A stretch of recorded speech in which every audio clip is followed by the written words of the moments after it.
What if history's greatest missed opportunity wasn't Rome, not China, not Europe, but Africa? What if the richest continent on Earth had remained united? What if the kingdoms that once dominated trade, controlled gold, commanded vast armies, and connected three continents had become one civilization? A civilization powerful enough to rival every empire that came after it. This isn't fantasy. This is the story of the power Africa almost had. Today, many people imagine Africa as poor, underdeveloped, and dependent.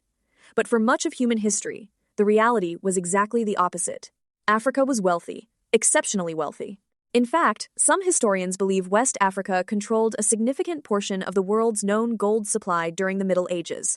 Gold that financed kingdoms, gold that fueled trade, gold that attracted the attention of foreign powers.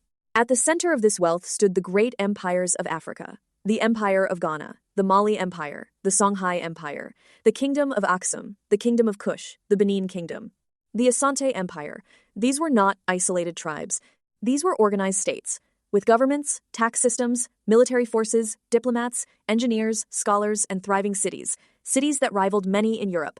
In the 14th century, one African ruler became so wealthy that his fortune still has no modern equivalent. His name was Mansa Musa, the Emperor of Mali. When Mansa Musa embarked on his famous pilgrimage to Mecca, he traveled with tens of thousands of people. Soldiers, officials, servants, and camels, carrying enormous quantities of gold. So much gold that when he passed through Egypt, he distributed it freely.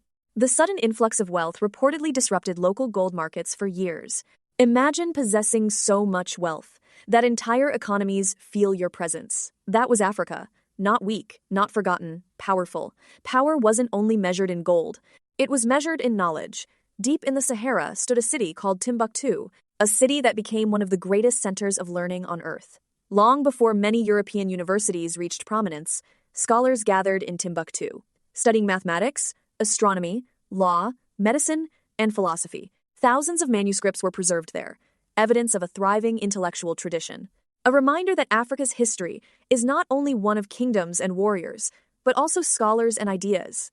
Now imagine something extraordinary. What if Africa's major kingdoms had united? West Africa's gold, East Africa's trade routes, Central Africa's resources, and Southern Africa's strategic ports combined.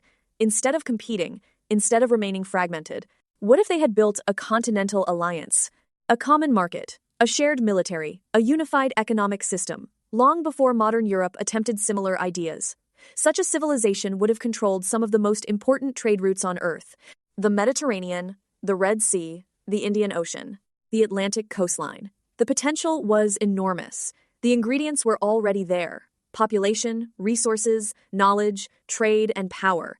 Then came one of the most consequential meetings in human history: the Berlin Conference. African leaders were not invited. African kingdoms had no seat at the table. Yet European powers gathered to decide Africa's future. Lines were drawn across maps, borders created, kingdoms divided, communities separated, cultures fragmented. A continent that had developed over centuries was reorganized according to foreign interests.